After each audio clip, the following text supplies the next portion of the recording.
व्याख्यामुद्रां करसरसिजैः पुस्तकं शङ्खचक्रे बिभ्रद्भिन्नस्फटिकरुचिरे पुण्डरीके निषण्णः अम्लानश्रीरमृतविशदेरंशभिप्लावयन् मामाविर्भूयादनगमहिमा मानसे वागधीशः नमस्ते प्राणेश प्रणतविभवायावनिमगाः नमस्वामिन् रामप्रियतमनमन् गुरुगुण नमस्तुभ्यं भीमप्रबलतमकृष्णेष्ट भगवन् नमः श्रीमन्मध्वप्रदिश सुदर्शन्नो जय जय श्रीगुरुभ्यो नमः नारायणं सुरगुरुं जगदेकनाथं भक्तप्रियं सकललोकनमस्कृतं च त्रैगुण्यवर्जितमजं विभुमाद्यमीशं वन्दे भवग्रम् अमरासुरसिद्धवन्ध्यं नारायणं नमस्कृत्य नरं चैव नरोत्तमं देवीं सरस्वतीं व्यासं ततो जयमुदीरये. ವೇದವ್ಯಾಸರ ಮಹಾಭಾರತದ ಚಿಂತಕರಿಗೆ ವಂದನೆಗಳು. ಶಾಂತಿ ಪರ್ವದ 435ನೆಯ ಪ್ರವಚನ.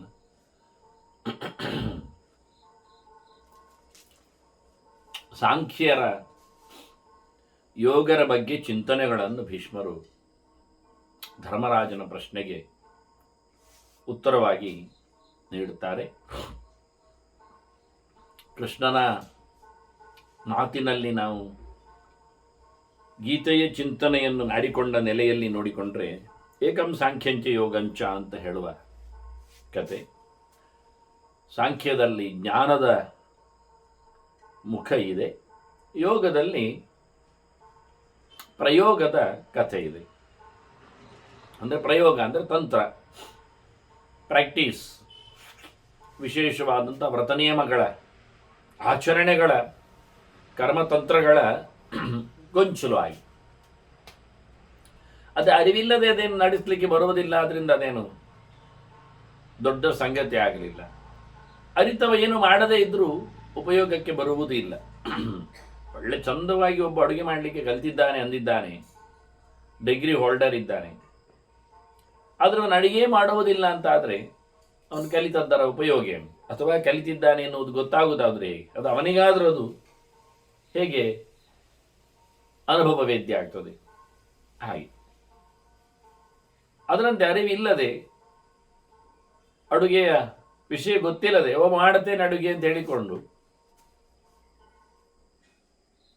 ಏನೋ ಯಾವುದಕ್ಕೂ ಯಾವುದನ್ನು ಹಾಕುತ್ತಾ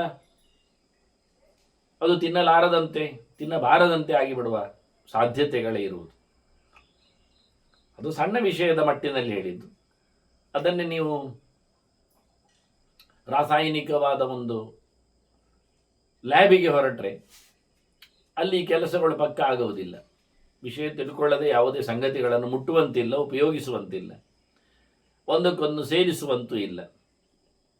ಹಾಗೆ ಅರಿವಿಲ್ಲದೆ ಯಾವುದೂ ನಡೆಯುವುದಿಲ್ಲ, ನಡೆಯಲು ಅರಿವು ಇಲ್ಲದೆ ಸಾಧ್ಯವೇ ಇಲ್ಲ. ಹಾಗೆ ಅರಿವಿದ್ದವನಿಗೆ ನಡೆಯಿಲ್ಲದೆ ಉಪಯೋಗವೂ ಬರುವುದಿಲ್ಲ ಅನ್ನುವ ತಂತ್ರಾಂಶದ ಹಿನ್ನೆಲೆಯಲ್ಲಿ ಇದರ ಚಿಂತನೆ ಆದರೂ ಬಹಳ ಸುಂದರವಾಗಿ ಅದನ್ನು ಭೀಷ್ಮರು ಬೆಳೆಸಿದ್ದಾರೆ. ಒಬ್ಬನಿಗೆ ಜ್ಞಾನದ ಬಲವೇ ಇಲ್ಲ, ಏನೂ ಗೊತ್ತಿಲ್ಲ, ಅಸಾಂಖ್ಯವ, ಆದರೆ ಬಹಳ ಚೆನ್ನಾಗಿ ಬದುಕನ್ನು ಸಭೆಸ್ಥಾನ ಕೇಳಿದರೆ ಇಲ್ಲ ಅಂತಾರೆ.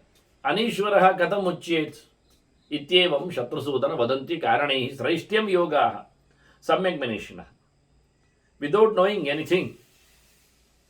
ಹೇಗೆ ತಾನೇ ಅವನು ಬಿಡುಗಡೆಯನ್ನು ಪಡೆದಾನು ಮೋಕ್ಷದ ಮಾರ್ಗಕ್ಕೆ?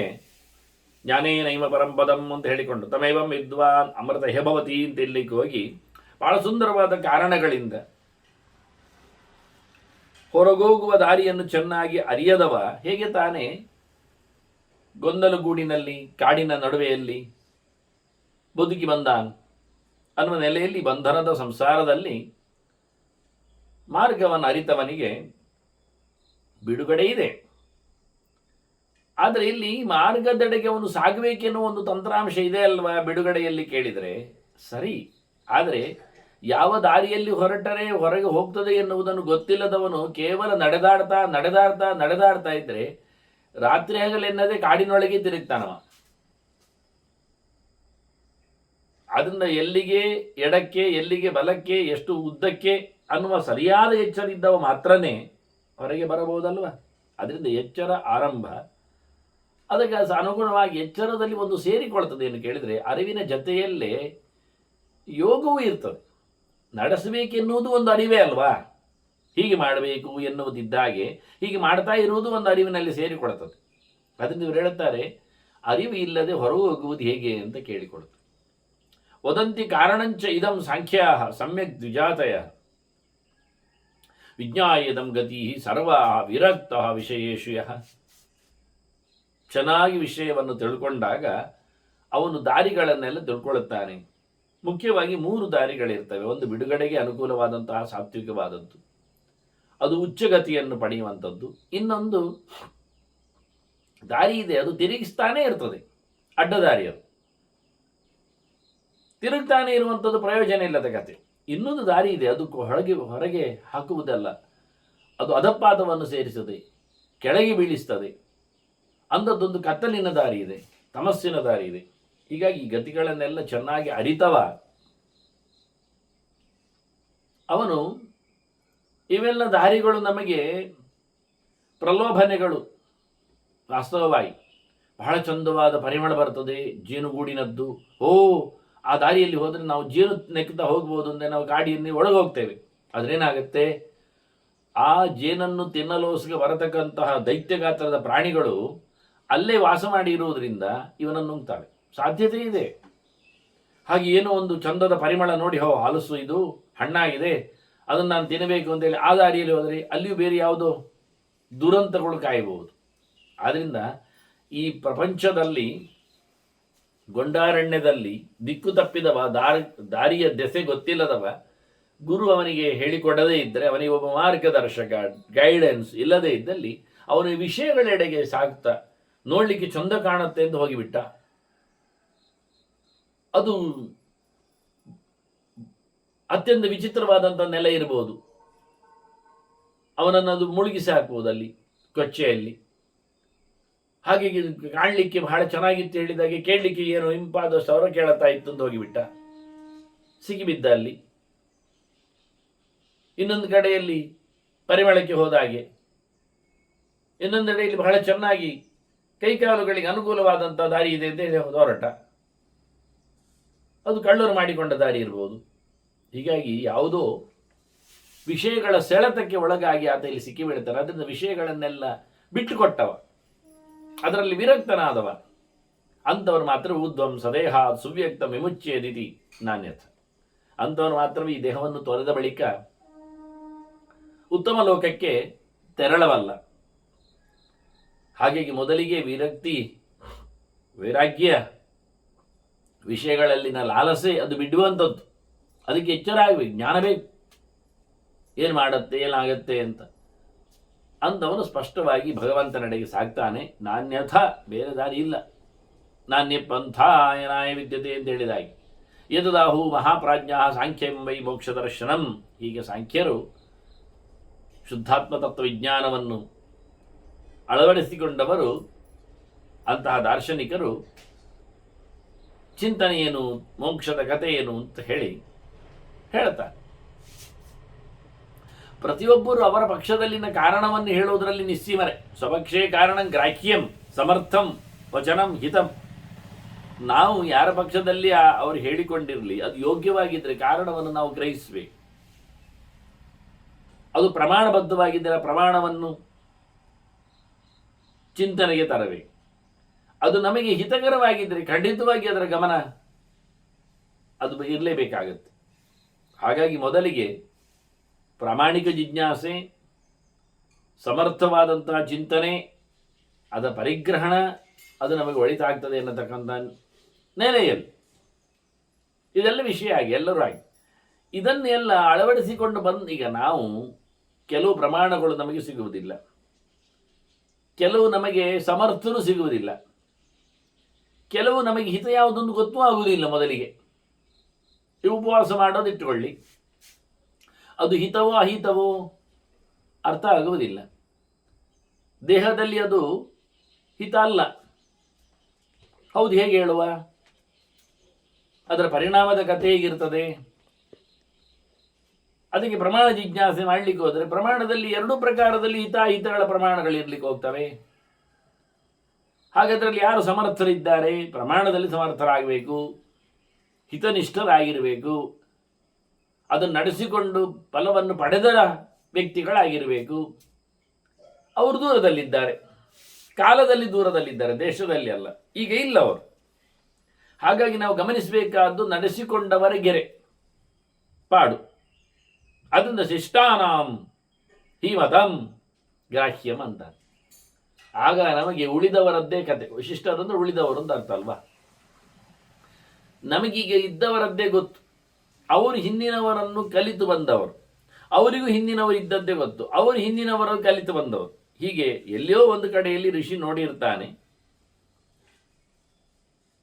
ಅದನ್ನು ಈ ನೆಲೆಯಲ್ಲಿ ಹೀಗೆ ತಿಳಿಸಿರ್ತಾನೆ. ಅದನ್ನು ಅವನ ಮುಂದಿನ ಪರಂಪರೆಯವರು ಗಮನಿಸಿರ್ತಾರೆ. ಇವತ್ತು ನಮಗೆ ಅದು ಗಮನಿಕೆ ಮಾತ್ರ ಸಿಗ್ತದೆ. ಅದಕ್ಕೆ ಅವರು ಮೊದಲು ಹೇಳಿದ್ದು ಇಂಥದ್ದನ್ನು ಗ್ರಹಿಸಲೇಬೇಕಾಗತ್ತೆ. ಸಮಕ್ಷೆ ಕಾರಣ ಗ್ರಾಹ್ಯಂ ಅಂತ. ನಮಗೆ ಬೇಕಾಗಿರತಕ್ಕಂಥ ಸಂಗತಿಗಳಲ್ಲಿ ನಾವು ಇದನ್ನು ಒಪ್ಪಬೇಕಾಗ್ತದೆ ಎಂದು. ಶಿಷ್ಟಾನಾಂ ಹಿ ಮತಂ ಗ್ರಾಹ್ಯಂ ತ್ವದ್ವಿದೈಹಿ ಶಿಷ್ಟ ಸಮ್ಮತೈಹಿ. ಶಿಷ್ಟರು ಶಿಷ್ಟರನ್ನು ಗಮನಿಸ್ತಾರೆ, ಗುರುತಿಸ್ತಾರೆ, ಸ್ವೀಕರಿಸ್ತಾರೆ. ದುಷ್ಟರು ಶಿಷ್ಟರನ್ನು ಮಾತಾಡಿಸುವುದಿಲ್ಲ. ಯಾಕೆಂದರೆ ಅವರಿಗೆ ಅಂತಹ ದೌರಾತ್ಮ್ಯ ಇದೆ, ಅವರಲ್ಲಿ ಪೂರ್ವಾಗ್ರಹ ಇದೆ. ತಾನು ಯಾವ ಕಾಲದಲ್ಲಿಯೂ ಮಗದೊಬ್ಬ ಹೇಳಿದ್ದನ್ನು ಕೇಳಲಿಕ್ಕಿಲ್ಲ ಅನ್ನೋದನ್ನು ಮಾಡಿಕೊಳ್ತಾರೆ. ಈ ನಾಯಿಗಳಲ್ಲೇ ಶಿಷ್ಟತೆ ಇದೆ ನೋಡಿ. ಯಾವುದೋ ಒಂದು ಮೂಲೆಯಲ್ಲಿದ್ದ ಕೇರಿಯ ಕಡೆಯಲ್ಲಿ ಬಡಾವಣೆಯಲ್ಲಿ ಇದ್ದ ನಾಯಿ ಕೂಗ್ತದೆ ಅಂದ ತಕ್ಷಣ ಆ ಕೇರಿಯ ಸುತ್ತಮುತ್ತಲಿಂದ ಎಲ್ಲ ಕಡೆಯ ನಾಯಿಗಳು ಕೂಗಲಿ ಶುರುವಾಗ್ತವೆ, ಒಂದರ ನಂತರದಲ್ಲಿ ಒಂದು. ಯಾಕೆ ಅಂದರೆ ಅದಕ್ಕೆ ತನ್ನ ಜಾತಿಯ ಮೂಲ ನಾಯಿ ಕೂಗಿದರ ಕಥೆಯಲ್ಲಿ ಅರ್ಥ ಗೊತ್ತಿದೆ. ಆ ಸೌಂಡು ವೆರೈಟಿ, ಆ ನಾದದ ಕಥೆ ಏನು ಅಂತ ಅದು ಗೊತ್ತಿದೆ. ಅದು ಯಾವುದೋ ಅಪರಿಚಿತನು ಬಂದಾಗ, ಏನು ತೊಂದರೆಗೆ ಒಳಪಟ್ಟಾಗ ಹಾಗೆ ಕೂಗುವುದನ್ನು, ಸೈನ್ ಮಾಡುವುದನ್ನು ಅದು ಅಭ್ಯಾಸ ಮಾಡಿದೆ, ಅದು ಗೊತ್ತಿದೆ. ಹಾಗಾಗಿ ಕೇರಿಗೆ ಹೊಸ ಭಾವ ಅಷ್ಟೇ ಅಲ್ಲದೆ ಅವನ ಮನಸ್ಸಿನಲ್ಲಿ ಸರಿ ಇಲ್ಲ, ಏನೋ ಕಳ್ಳತನದ ಭಾವನೆ ಕಾಣ್ತಾ ಉಂಟು, ಅದಕ್ಕೆ ಅದು ಕೂಗ್ತದೆ. ಅದಕ್ಕೆಲ್ಲ ಹೇಗೆ ಗೊತ್ತಾಯಿತು ಕೇಳಿದರೆ, ಅದಕ್ಕೆ ಗ್ರಾಣಜ್ಞಾ ಹೃತ್ಯವೇದಿನಃ ಅಂತ ಪ್ರಾಣಿಗಳಿಗೆ ಒಂದು ವಿಶೇಷವಾದಂತಹ ಒಂದು ಶಕ್ತಿ ಇದೆ. ಅವುಗಳು ಮೂಗಿನಲ್ಲಿ ಪರಿಮಳವನ್ನು ಗ್ರಹಿಸಿಕೊಂಡು ವ್ಯಕ್ತಿಯ ಅಂತರಾತ್ಮವನ್ನು ಅರ್ಥ ಮಾಡಿಕೊಳ್ಳುತ್ತವೆ. ಈಗ ನಿಮಗೆ ಸುಲಭವಾದ ಒಂದು ಉಪಾಯ ಹೇಳುತ್ತೆ. ವ್ಯಕ್ತಿಯಲ್ಲಿ ಭಾವನೆಗಳು ಮೂಡುತ್ತವೆ, ಬದಲಾಗ್ತಾ ಇರ್ತವೆ ಸಂಬಂಧಪಟ್ಟಂತೆ ಪರಿಸರಕ್ಕೆ ಆದಾಗಿ. ಆದರೆ ಆ ಭಾವನೆಗಳಿಗೆ, ಥಾಟ್ ವೇವ್ಸ್ಗಳಿಗೆ ಕೆಲವು ಕಲರ್ ಇರ್ತದೆ. ಅವನು ಒಳಗೆ ಈಗ ಬೇಡ ನೋಡುವಾಗಲೇ ನೋಡಿ, ಒಬ್ಬನಿಗೆ ಸಿಟ್ಟು ಬಂದಾಗ ಅವನ ಮೋರೆ ಹೇಗಿರ್ತದೆ ನಮಗೆ ಗೊತ್ತಾಗುತ್ತೆ. ಅವರು ಸಿಟ್ಟಿನಲ್ಲಿದ್ದಾರೆ ಅಂತೇವೆ ನಾವು. ಅಂದರೆ ಅವರ ಮೋರೆಯಲ್ಲಿ, ಅವರ ಚರ್ಯೆಯಲ್ಲಿ ಬದಲಾವಣೆ ಇರ್ತದೆ. ಹಾಗೆ ಅವರ ಕಣ್ಣಿನಲ್ಲಿ ಬದಲಾವಣೆ ಬರ್ತದೆ. ಅದರಂತೆ ಕಾಣದಂತೆ ಅವರ ಸುತ್ತಲೂ ಒಂದು ರೀತಿಯಾದ ಆರ ಕ್ರಿಯೇಟ್ ಆಗ್ತದೆ. ಅದರಲ್ಲಿ ಕೋಪ ಕಾಣುತ್ತದೆ. ಕೋಪದ ಬಣ್ಣ ಬೇರೆ, ಕಲರ್ ಬೇರೆ. ಹಾಗೆ ಒಬ್ಬ ಕಾಮುಕನನ್ನು ನೋಡಿದಾಗ, ಅವನಲ್ಲಿ ಕಾಮದ ವಾಸನೆ ಬಂದಾಗ, ಅವನಲ್ಲಿ ವಿಚಿತ್ರವಾಗಿರತಕ್ಕಂಥ ರೂಪಗಳು, ವಿನ್ಯಾಸಗಳು ಬರ್ತವೆ, ಚೇಷ್ಟೆಗಳು ಉಂಟಾಗ್ತವೆ. ಅದರಂತೆ ಬಣ್ಣಗಳು ಬಯಲಾಗ್ತವೆ, ಬದಲಾಗ್ತವೆ. ಇದರಂತೆ ಮತ್ಸರಕ್ಕೆ ಬಂದಾಗ, ಲೋಭಕ್ಕೆ ನಿಂತಾಗ, ಆಸೆಗೆ ಬಿದ್ದಾಗ, ಮದಕ್ಕೆ ನಿಲುಕಿದಾಗ, ಹೀಗೆ ಪ್ರತಿಯೊಂದು ಗುಣಗಳು ಸಹ ವ್ಯಕ್ತಿಯಲ್ಲಿ ಆಗತಕ್ಕಂತಹ ಭಾವನೆಗಳಿಗೆ ವಿಚಿತ್ರವಾಗಿರತಕ್ಕಂಥ ಕಲರ್ಸ್, ಅದರೊಟ್ಟಿಗೆ ಆಕಾರ ವಿಕಾರಗಳು, ಚೇಷ್ಟೆಗಳು, ಮಾತುಗಳು, ಮತ್ತೆ ಅಭಿವ್ಯಕ್ತಿಯಲ್ಲಿ ಕಣ್ಣಿನ ದೃಷ್ಟಿ, ಇವೆಲ್ಲ ಗಮನಕ್ಕೆ ಬರ್ತದೆ. ಇದನ್ನು ನಡೀತದೆ. ಇದು ಒಳ್ಳೆ ಗುಣಗಳಲ್ಲಿಯೂ ಹಾಗೆ, ಸತ್ಯದಲ್ಲಿ, ಪ್ರಾಮಾಣಿಕತೆಯಲ್ಲಿ, ರಾಜತನದಲ್ಲಿ, ಔದಾರ್ಯದಲ್ಲಿ, ದಾನಶೀಲತೆಯಲ್ಲಿ, ಎಲ್ಲದರಲ್ಲೂ ಹಾಗೆ. ಪ್ರತಿಯೊಂದರಲ್ಲಿ ಇದಕ್ಕೆ ಒಂದು ಗಮನಿಕೆ ಇರ್ತದೆ, ಲಕ್ಷಣಗಳು ಇರ್ತವೆ. ಅಭ್ಯಾಸ ಮಾಡಬೇಕಾಗತ್ತೆ. ಮತ್ತು ಇದರಲ್ಲಿ ಬೂಟಾಟಿಕೆಗಾಗಿ ಮಾಡಿಕೊಳ್ಳಿಕ್ಕೆ ಬರ್ತದೆ ಹೇಳಲಿಕ್ಕೆ ಆಗುವುದಿಲ್ಲ. ಒಬ್ಬನಲ್ಲಿ ಸಿಟ್ಟು ಬಂದಾಗ ಅವನು ಸಿಟ್ಟನ್ನು ಅದುಮಿಟ್ಟುಕೊಂಡು ಭಾವನೆಯಲ್ಲಿ ಅದನ್ನು ತೋಡಿಸಿಕೊಳ್ಳುವುದಿಲ್ಲ ಅಂತ ಹೇಳಿಕೊಂಡು ಅವನು ಕಣ್ಣಲ್ಲಿ ಮೋರೆಯಲ್ಲೆಲ್ಲ ಗ್ರಿಪ್ ಮಾಡಿಕೊಂಡ್ರೆ ಆ ಗ್ರಿಪ್ಪಿನಲ್ಲಿ ಗೊತ್ತಾಗುತ್ತೆ ಅವನು ಏನು ಯಾವುದು ಮುಚ್ಚಿಟ್ಟಿದ್ದಾನೆ ಅಂತ, ಅದು ಅರ್ಥ ಆಗುತ್ತೆ. ಮತ್ತೆ ಹಾಗೆಲ್ಲ ಆಗುವುದಿಲ್ಲ. ಆದರೂ ಭಾವನೆಗಳಿಗೊಂದು ಬರತಕ್ಕಂತಹ ವಿಶೇಷವಾದ ಆರಾಗಳುಂಟಲ್ಲ, ಕಲರ್ಸ್, ಅದು ಚೇಂಜ್ ಮಾಡೋದಿಲ್ಲ, ಆಗುವುದಿಲ್ಲ. ಅದನ್ನು ಬದಲಿಸಲಿಕ್ಕೆ ಇವನಿಗೆ ಆಗುವುದಿಲ್ಲ, ಕಂಪ್ರೆಸ್ ಮಾಡಲಿಕ್ಕೆ ಬರುವುದಿಲ್ಲ. ಅಷ್ಟೇ ಅಲ್ಲದೆ ವಾಸನೆಯಲ್ಲಿ ಉಂಟು ಅಂತ ಹೇಳ್ತಾರೆ. ಈಗ ಮನುಷ್ಯನ ಗುಣದೋಷಗಳಿಗೆ ಒಂದು ಪ್ರಕಾರವಾದ ರೂಪಗಳು, ಬಣ್ಣಗಳು, ಆಕಾರಗಳು, ವಿಕಾರಗಳು, ಚೇಷ್ಟೆಗಳು ಇದ್ದ ಹಾಗೆಯೇ ವಾಸನೆಗಳು ಇರ್ತಾವೆ. ಅದಕ್ಕೆ ಹೇಳಿದ್ದು ಕಾಮದ ವಾಸನೆ, ಲೋಭದ ಗಂಧ, ಪರಿಮಳ, ಹೀಗೆಲ್ಲ ಕಥೆಗಳುಂಟು. ಆದರೆ ಇದು ಪ್ರಾಣಿಗಳಿಗೆ ಗೊತ್ತಾಗ್ತದೆ. ಪ್ರಾಣಿಗಳು ಇದನ್ನು ಮೂಸಿಕೊಂಡು ನೋಡ್ತಾರೆ. ಇವನಿಗೆ ಹಿಂಸೆ ಮಾಡುವ ಮನಸ್ಸು ಬರ್ತಾ ಇದೆ ಅಂತ ಗೊತ್ತಾಗ್ತದೆ ಅದಕ್ಕೆ. ಆಗ ಬೊಗಳ್ಲಿಕ್ಕೆ ಶುರು ಮಾಡ್ತದೆ ಅದು. ಆಗ ಅದು ಹಲ್ಲು ತೋರಿಸಲಿಕ್ಕೆ ಶುರು ಮಾಡ್ತದೆ. ಇವನಿಗೆ ನನ್ನ ಮೇಲೆ ಏನು ಅನುರಾಗ ಮೂಡಿದೆ ಅಂದಾಗ ಬಾಲ ಅಲ್ಲಾಡಿಸ್ತದೆ. ಅದು ಪರಿಚಯವೋ ಅಪರಿಚಯವೋ ಪ್ರಶ್ನೆ ಇಲ್ಲೇ ಇಲ್ಲಿ. ಆದ್ದರಿಂದ ಇದು ಊರಿನ ನಾಯಿಗೆ ಆಯ್ತಪ್ಪ, ಸಂಬಂಧ ಪ್ರಶ್ನೆಯಲ್ಲಿ ಅಭ್ಯಾಸ ಬಲದಲ್ಲಿ ಪರಿಚಿತನೋ ಅಪರಿಚಿತನೋ ಹೇಳುತ್ತದೆ ಅಂತ. ನೀವು ಕಾಡಿಗೆ ಒಬ್ಬರೇ ಹೋದಾಗ ನೋಡಿ, ಪರಿಚಯ ಇಲ್ಲದ ಪ್ರಾಣಿಗಳು ನಿಮ್ಮನ್ನು ಮಾತಾಡಿಸುತ್ತವೆ, ನೋಡಿಕೊಳ್ಳುತ್ತವೆ, ಓಡಿ ಹೋಗ್ತಾವೆ, ಕೈ ಮುಗಿತಾವೆ, ತಲೆ ಬಗ್ಗಿಸ್ತಾವೆ, ಸುಮ್ಮನೆ ಇರ್ತಾವೆ, ಬಾಲ ಅಲ್ಲಿಡಿಸ್ತಾವೆ, ಎಲ್ಲ ಬಗೆಯೂ ಮಾಡ್ತದೆ. ನಿಮ್ಮ ಗುಣವಂತಿಕೆಯನ್ನು ಅದು ಚೆನ್ನಾಗಿ ಅರ್ಥ ಮಾಡಿಕೊಳ್ತದೆ. ನೀವು ಕಲ್ಲು ಹೆಕ್ಕಿ ಬಿಸಾಡೋ ಮುಂಚೆ ಅದು ನಿಮ್ಮ ಮೇಲೆ ಹಾರಿರ್ತದೆ. ಆ ಭಾವನೆಗಳನ್ನು ಮೂಡಿದ್ರೆ, ಆಕ್ಷನ್ ಬರುವ ಮುಂಚೆ ಆಗತಕ್ಕಂಥ ಯೋಚನೆಗಳಿಗೆ ಅದು ಬಹಳ ಸುಂದರವಾಗಿ ಪ್ರಾಣಿಗಳಲ್ಲಿರತಕ್ಕಂತಹ ಒಂದು ಶಿಷ್ಟ ಸಭ್ಯತೆ ಅದು ಮನುಷ್ಯರಲ್ಲಿ ಇಲ್ಲ ಆಯ್ತಲ್ಲ. ಅದನ್ನ ತದ್ವಿದೈಹಿ ಅಂತಾರೆ. ನೀನಂತೂ ಹಿರಿಯರ ಮಾತುಗಳನ್ನು ಓದುವವ, ಅವರ ಚರ್ಯೆಗಳನ್ನು ಪಾಲಿಸುವವ, ನಿನಗೆ ಹಿತವನ್ನು ಬಯಸುವ ಯೋಗ್ಯತೆ ಇದೆ. ಹಾಗಾಗಿ ನಿನ್ನಂಥವರು ಹಿಂದಿನವರ ಮಾತುಗಳನ್ನು ಒಪ್ತಾರೆ, ನಡೆಸ್ತಾರೆ, ತಿಳಿಸ್ತಾರೆ ಅನ್ನೋ ನೆಲೆಯಲ್ಲಿ ಭೀಷ್ಮರವನು ಹೇಳ್ತಾ, ಪ್ರತ್ಯಕ್ಷ ಹೇತವೋ ಯೋಗ ಸಾಂಖ್ಯಾ ಶಾಸ್ತ್ರ ವಿನಿಶ್ಚಯ. ಯೋಗ ತಜ್ಞರಲ್ಲಿ ಎದುರಲ್ಲೇ ಕಾಣ್ತದೆ ಅವರ ರಿಸಲ್ಟ್ಗಳು. ಒಂದು ದೃಷ್ಟಿಯಿಂದ ಪ್ರತ್ಯಕ್ಷ ಕಾರಣವನ್ನು ಇಟ್ಟುಕೊಂಡೇ ಯೋಗವನ್ನು ಗಮನಿಸ್ತಾರೆ, ಗುರುತಿಸ್ತಾರೆ. ಸಾಂಖ್ಯರು ಶಾಸ್ತ್ರಗಳ ಮಾತುಗಳಲ್ಲಿ ಚಿಂತನೆಗಳನ್ನು ಗಟ್ಟಿ ಮಾಡಿರ್ತಾರೆ. ಶಾಸ್ತ್ರ ನಿರ್ಣಯದ ಮೇಲೆ ಡಿಪೆಂಡ್ಸ್. ಅವರು ಅನುಭವದ ನೆಲೆಯಲ್ಲಿ ತಮ್ಮನ್ನು ದುಡಿಸಿಕೊಂಡ್ರೆ, ಇವರು ಅನುಭವದ ನೆಲೆಯಲ್ಲಿ ತಮ್ಮನ್ನು ಬೆಳೆಸಿರ್ತಾರೆ. ಎಷ್ಟೇ ವ್ಯತ್ಯಾಸಗಳಿರುವಂಥದ್ದು ಅಂತಾರೆ.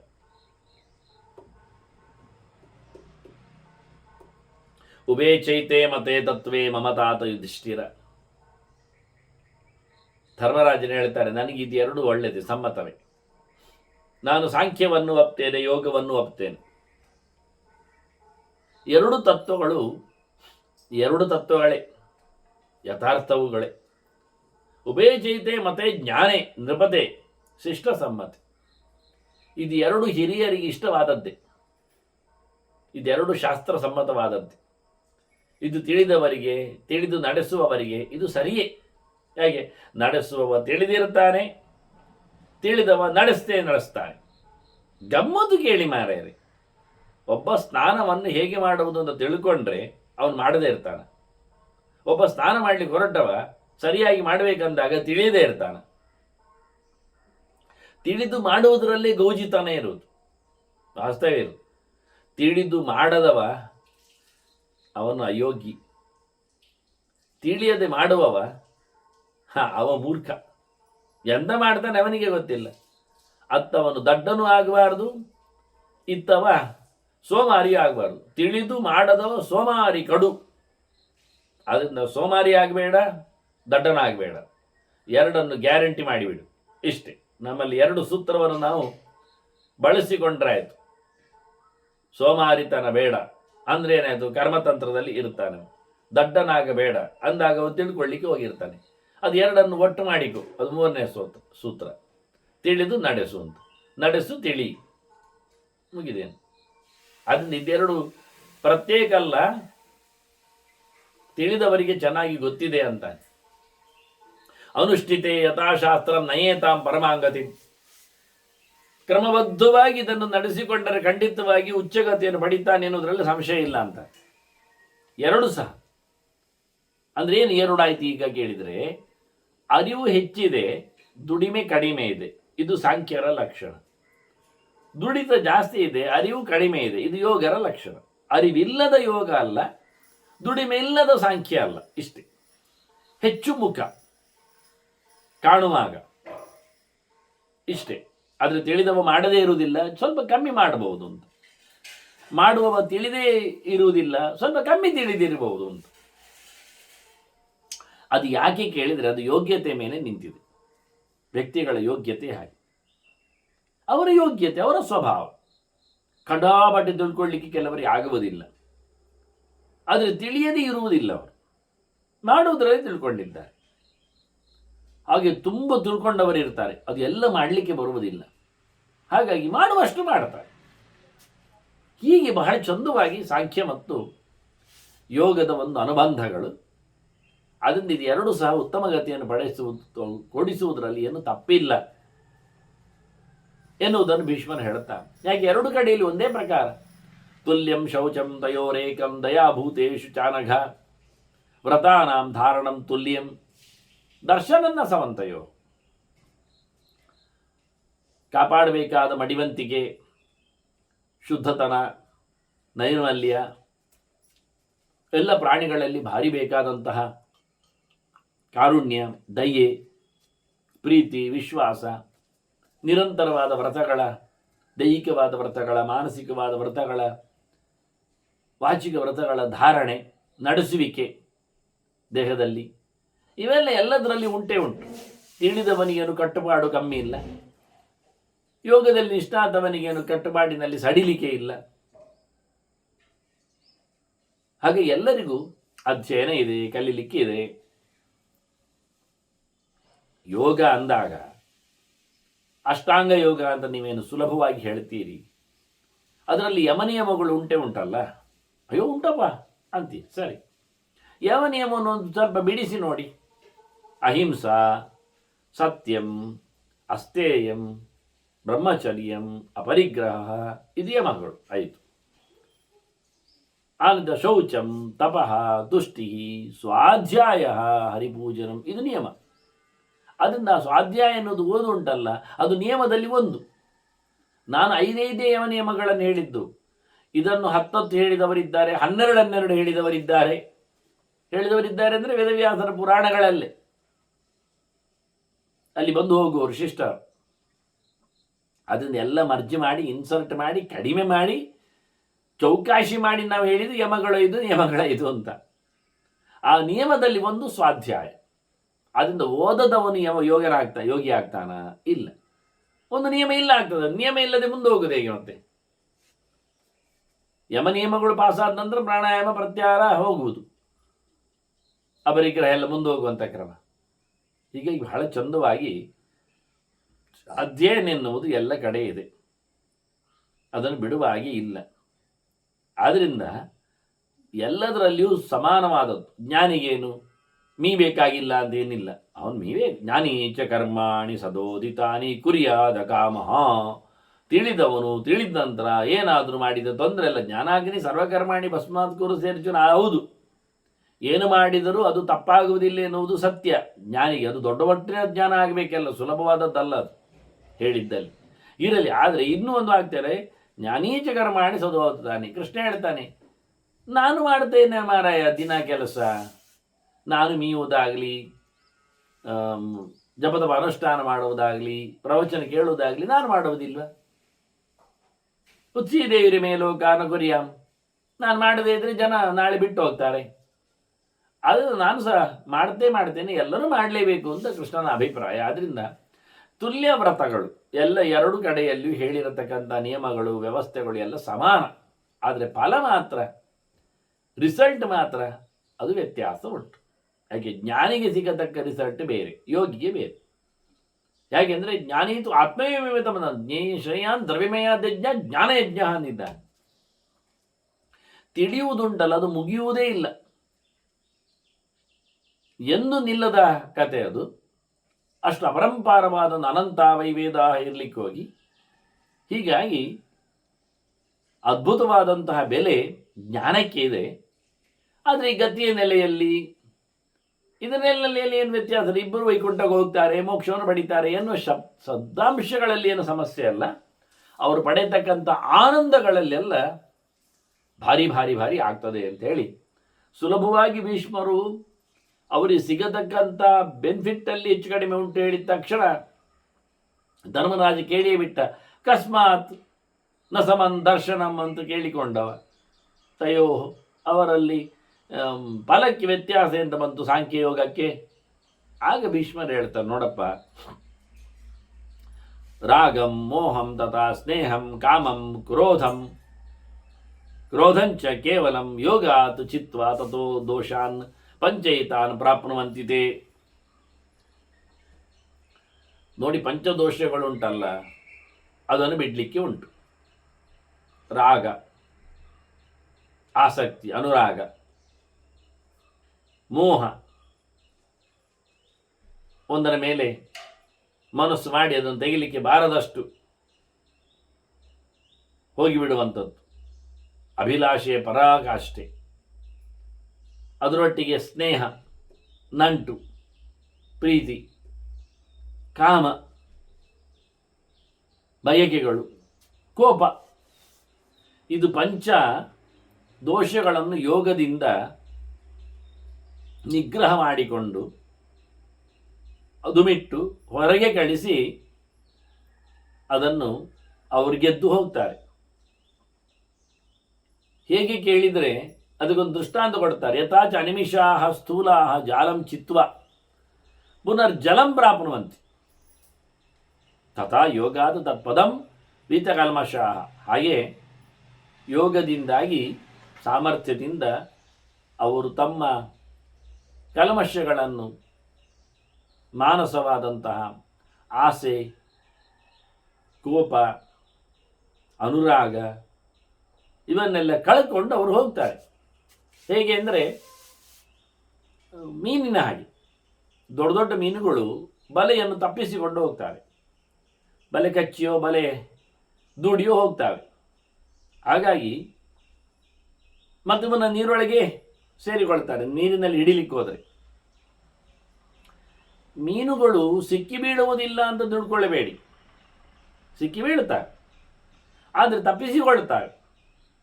ಹಾಗೆ ಯೋಗಜ್ಞರು ವಿಷಯದಲ್ಲಿ ಪ್ರಪಂಚದಲ್ಲಿ ಇದ್ದಾರೆ ಮೀನಿನ ಹಾಗೆ, ಆದರೆ ಮತ್ತೊಮ್ಮೆ ಇಲ್ಲಿ ಉಳ್ಕೊಳ್ತಾರೆ ಅಂತಾದರೂ ಅವರು ತಪ್ಪಿಸಿಕೊಳ್ಳುತ್ತಾರೆ ಬಲದಲ್ಲಿ, ಯೋಗದ ಬಲದಲ್ಲಿ. ನೋಡಿ, ಮೀನಿಗೆ ಅನಿಮಿಷ ಅಂತ ಕರೆದಿದ್ದಾರೆ ಇಲ್ಲಿ ಭೀಷ್ಮರು. ಅನಿಮಿಷ ಅಂದರೆ ಕಣ್ಣು ಮುಚ್ಚುವುದಿಲ್ಲ ಅಂತ. ಮೀನು ಕಣ್ಣು ಮುಚ್ಚುವುದಿಲ್ಲ. ಮೀನೊಂದೊಮ್ಮೆ ಕಣ್ಣು ಮುಚ್ಚಿಕೊಂಡು ತಿರುಗುವುದಾದ್ರೆ ಅದೆಲ್ಲ ಕಲ್ಲಿಗೆ ಬಂಡೆಗೆ ಎಲ್ಲ ದಾಟಬೇಕಾಗ್ತದೆ. ಅದು ನೀರೊಳಗೆ ಎಷ್ಟು ಅಡಿಗೆ ಹೋದ್ರ ಮೇಲಕ್ಕೆ ಬಂದರೂ ಕಣ್ಣು ಬಿಟ್ಟೇ ಇರುತ್ತೆ. ಅದನ್ನ ಕಣ್ಣು ಮುಚ್ಚದವ,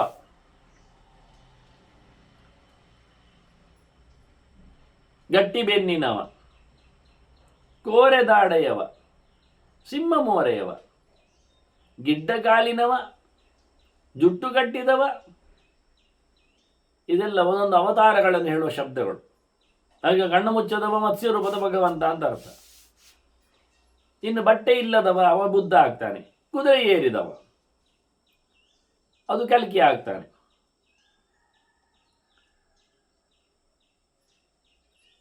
ಹೀಗೆ ವಿಚಿತ್ರವಾದ ಸಂಗತಿ ಮೀನಿನಲ್ಲಿದೆ.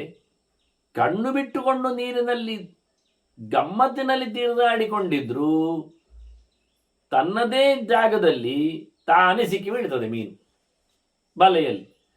ಆದರೆ ಅದು ದಪ್ಪನೆ ದೊಡ್ಡನೆ ಆಗಲಿಕ್ಕೆ ಹೋಗಿ ಅದು ತಪ್ಪಿಸಿಕೊಂಡು ಅದೇ ನೀರಿನಲ್ಲಿ ಮತ್ತೆ ಓಡ್ತದೆ. ಯಾಕೆ? ಅದರಲ್ಲಿ ಅಂತ ಪೌರುಷ ಉಂಟು, ಯೋಗ ಬಲ ಇದೆ ಅದರಲ್ಲಿ. ಹಾಗೆ ಯೋಗಿಗಳು ಈ ವಿಷಯಗಳು ಜಾಲರಿಗಳಂತೆ. ಮೋಹ ಜಾಲ ಅನ್ನೋದಿಲ್ವ ಹಾಗೆ, ಇದು ರಾಗಪಾಶ ಅಂತ ಹೇಳೋದಿಲ್ವ ಹಾಗೆ, ಈ ಎಲ್ಲ ಕಟ್ಟುಗಳಿಂದ ಅವರು ತಪ್ಪಿಸಿಕೊಳ್ಳುತ್ತಾರೆ. ಅದೇ ಸಣ್ಣ ಮೀನುಗಳು ಸಿಕ್ಕಿ ಬೀಳ್ತಾವೆ, ಬಲ ಇಲ್ಲದವುಗಳಿಗೆ ಹೊರಗೆ ಬರಲಿಕ್ಕೆ ಆಗುವುದಿಲ್ಲ. ಅಬಲ ಮೀನುಗಳಿಗೆ ಏನಿಲ್ಲ.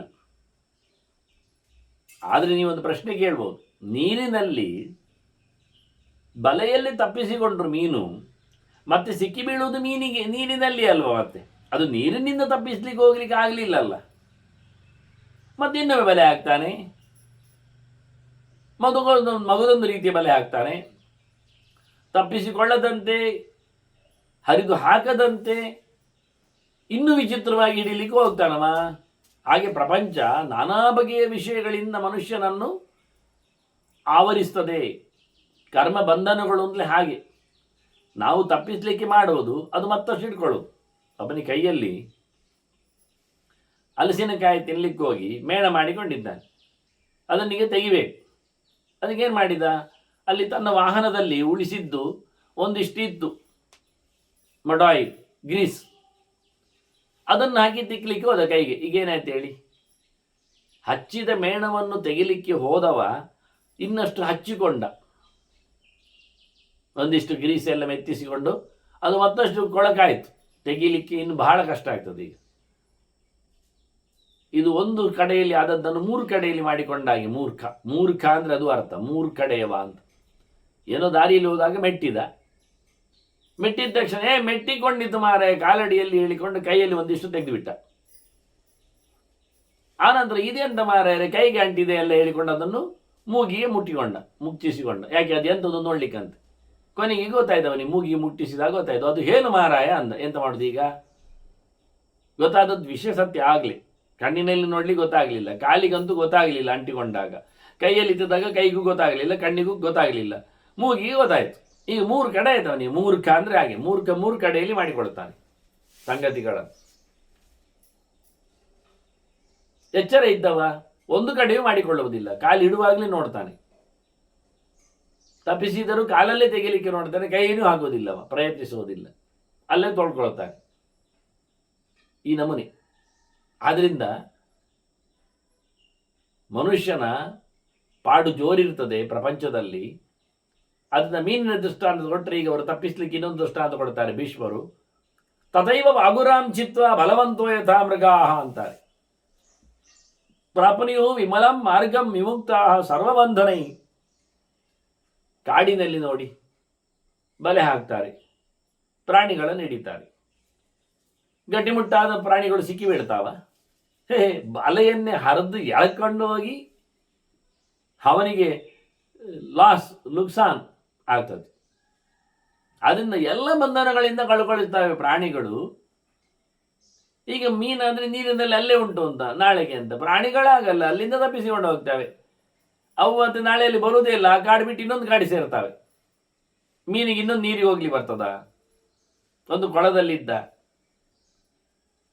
ಒಂದು ಜಲಾಶಯದ ಮೀನನ್ನು ಅವ ಬಲೆ ಹಾಕಿ ತೆಗೆಯುವವ ಇವತ್ತು ತೆಗೆದಿದ್ರೆ ನಾಳೆ ತೆಗಿತಾನೆ ಬಂದು. ಮೀನಿಗೆ ಎಲ್ಲಿ ಓಡ್ಲಿಕ್ಕೆ ಬರ್ತದೆ ಈಗ?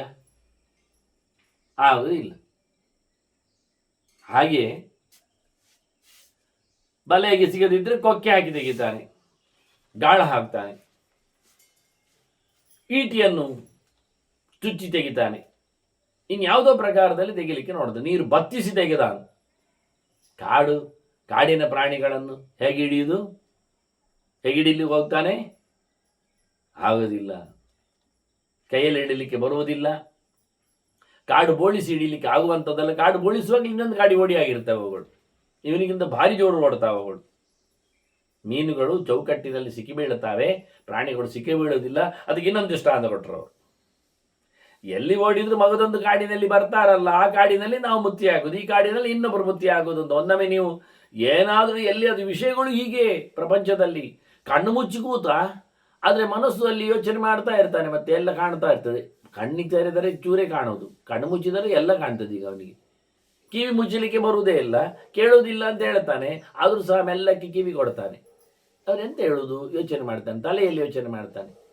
ಬಾಯಿ ಚಾಪಲ ನಿಲ್ಲಿಸಿದ, ಆದರೆ ಮನಸ್ಸಿನಲ್ಲಿ ಮಂಡಿಗೆ ಕಚ್ಚಲಿಕ್ಕೆ ಶುರು ಮಾಡ್ತಾನೆ. ಹೋಗುವುದನ್ನು ತಪ್ಪಿಸಿದ, ಆದರೆ ಯೋಚನೆಯಲ್ಲಿ ಓಡಾಡಿಕೊಂಡ.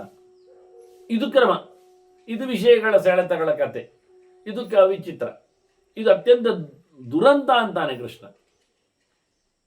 ಎಷ್ಟೇಂದ್ರಿಯಾಣ ಸಂಯಮೇ ಆಸ್ತೆ ಮನಸಾಸ್ಮರನ್.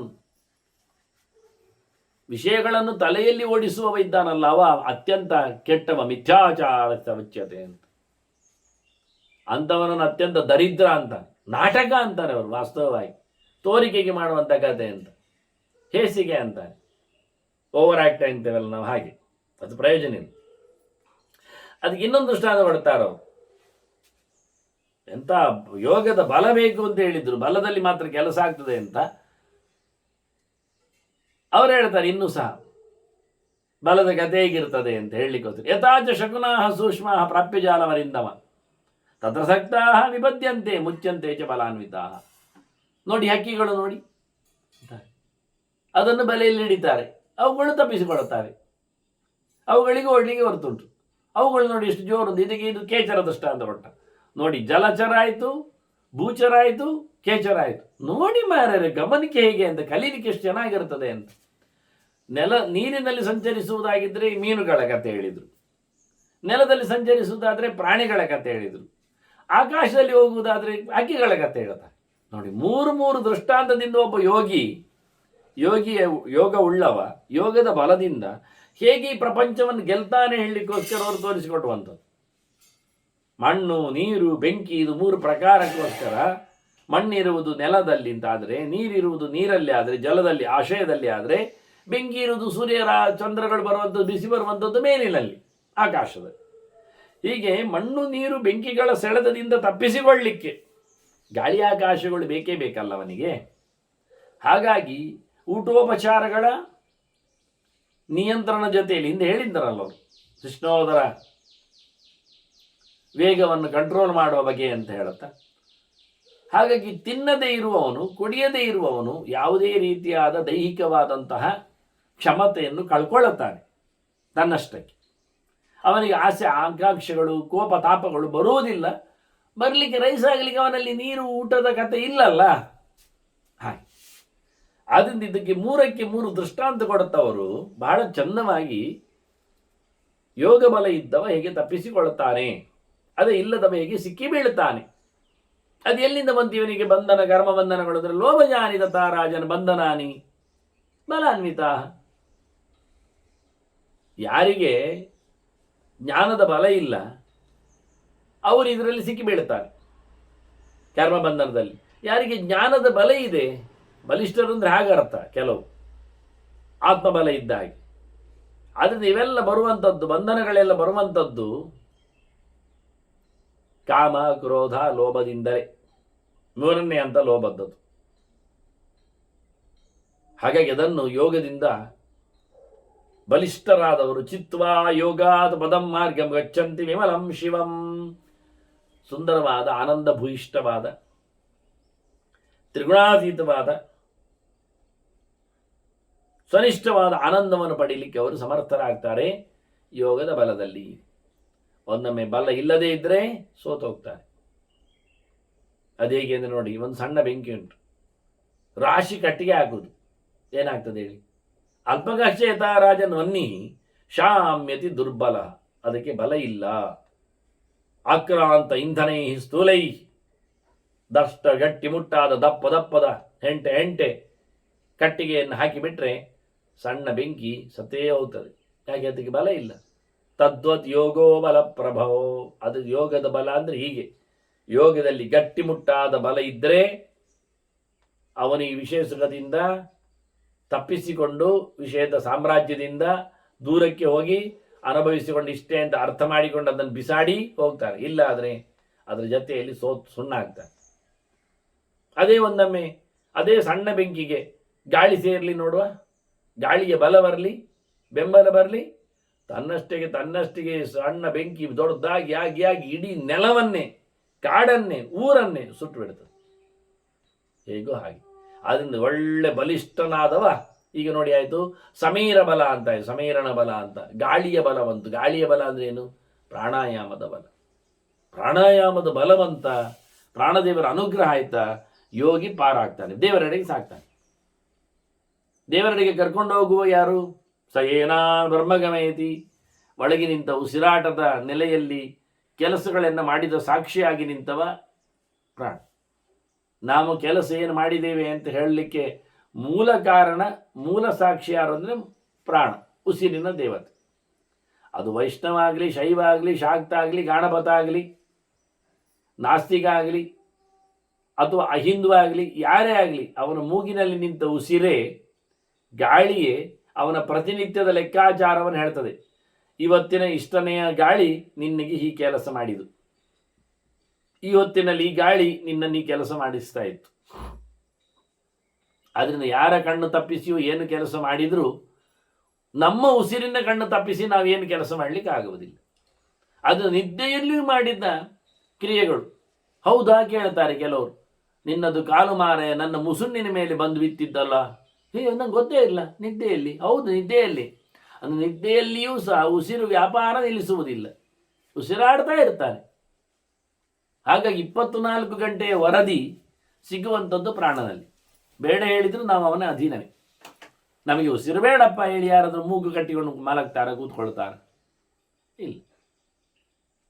ಆದ್ರಿಂದ ಬಲ ಇದ್ದಾಗ ಕೆಲಸ ಆಗ್ತದೆ. ದುರ್ಬಲಶ್ಚೇತ ರಾಜನ್ ಸ್ರೋತಸ ಹ್ರಿಯತೆ ನರಹ. ನದಿಯ ಪ್ರವಾಹ ಅವನು ದುರ್ಬಲನಾಗಿದ್ದರೆ ಸ್ವಯಂ ಹೊತ್ಕೊಂಡು ಹೋಗ್ತದೆ ಅವನು. ಅದೇ ಆನೆ ನಿಲ್ಲಿ ನೋಡೋ ನೀರೆದುರಿಗೆ ಎಂತ ಆಗುವುದಿಲ್ಲ, ಸೋಲುವುದೇ ಇಲ್ಲ ಆನೆ. ಹಾಗೆ ಆನೆ ಬಲ ಇದ್ದರೆ ಉಂಟಲ್ಲ ಮನುಷ್ಯ ಸೋಲುವುದಿಲ್ಲ. ಬಲಹೀನ ತಥಾ ಯೋಗ ವಿಷಯೈ ಹ್ರಿಯತೆ ಅವಶಃ.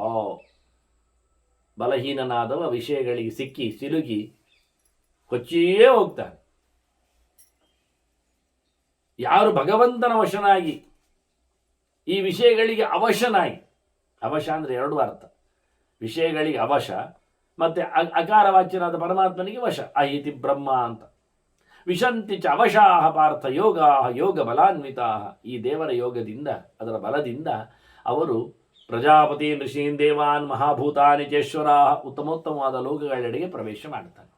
ಪ್ರಜಾಪತಿ ಲೋಕಕ್ಕೆ, ಋಷಿ ಲೋಕಕ್ಕೆ, ದೇವಲೋಕಕ್ಕೆ, ಪಂಚಭೂತಗಳ ಅಭಿಮಾನಿಗಳ ಲೋಕದೆಡೆಗೆಲ್ಲ ಸಮರ್ಥರಾಗಿ ಹೋಗಿಬಿಡ್ತಾರೆ ಅವರು.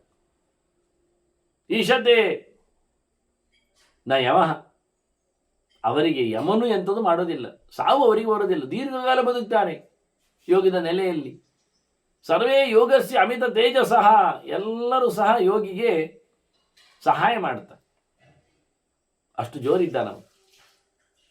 ಆತ್ಮನಾಂಚ ಸಹಸ್ರಾಣಿ ಬಹೂನಿ ಭಾರತರ್ಷಭ ಯೋಗ ಕುರ್ಯಾತ್ ಬಲಂ ಪ್ರಾಪ್ಯ ತೈಶ್ಚ ಸರ್ವೈಹಿ ಮಹಿಂಚರೆ. ಕೆಲವೊಮ್ಮೆ ಯೋಗದಲ್ಲಿ ಏನು ಮಾಡ್ತಾನೆ ಅಂದರೆ 1000 ಗಟ್ಟಲೆ ದೇಹವನ್ನು ಪಡಿತಾನೆ. ಆ 1000 ಗಟ್ಟಲೆ ದೇಹದಲ್ಲಿ ತಿರುಗ್ತಾನೆ, ಎಲ್ಲೆಂದರಲ್ಲಿ ಭೋಗವನ್ನು ಅನುಭವಿಸ್ತಾನೆ. ಸುಮ್ಮನೆ ಎಲ್ಲ ಪ್ರಾಪುಣಿಯಾದ ವಿಷಯಾನ್ ಕಶ್ಚಿತ್. ಎಂಥದೋ ತಿಂತಾನೆ, ತಿರುಗ್ತಾನೆ, 1000 ಗಟ್ಟಲೆ ದೇಹದಲ್ಲಿ ತಿರುಗ್ತಾನೆ, ತಿಂತಾನೆ. ಮತ್ತೆ ಪುನಃ ತಪಃ ಯೋಗ ಪುನಃ ಉಗ್ರಂ ತಪಃ ಚರೆ.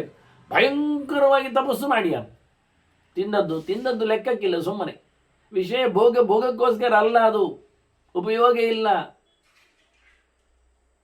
ಒಂಟೆ, ಅದಕ್ಕೆ ನೀವು ಬಾಳೆಹಣ್ಣು ಹಾಕಿದರೆ ಅದು ತಿನ್ನೋದಿಲ್ಲ, ನೀವು ಮುಳ್ಳು ಹಾಕಿದರೆ ಗಚಕ ಗಚಕ ತಿಂತದೆ, ಕಚ್ಚಿ ಕಚ್ಚಿ.